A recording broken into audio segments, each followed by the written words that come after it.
अस्सलाम वालेकुम viewers, welcome back to my YouTube channel and Facebook page. आज का हमारा टॉपिक है टपेंटो आईआर टैबलेट का। इसकी फॉर्मूलेशन है टपेंटाडोल। ये एक पेन किलर टैबलेट है, न्यू जनरेशन पेन किलर है। आपने टाइडल टैबलेट का नाम सुना होगा। टपेंटाडोल एक साल्ट है जिसमें कुछ ब्रांड्स हैं, जिसमें टोनोफ्लेक्स भी सर फरिस्त है। इस साल्ट से अप जनरेशन साल्ट है।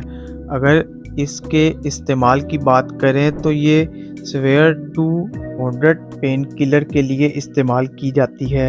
इसको आप शदीद दर्द में इस्तेमाल कर सकते हैं। इसके अलावा आप जोड़ों के दर्द और न्यूरोपैथिक पेन के लिए भी इस्तेमाल कर सकते हैं। ये टैबलेट किसी भी मेडिकल स्टोर और आपको बआसानी मिल जाएगी। इस टैबलेट के साइड इफ़ेक्ट्स की बात करें तो सबसे ज़्यादा इसका साइड इफ़ेक्ट नज़र आता है वो है सेडेशन। ये टैबलेट इस्तेमाल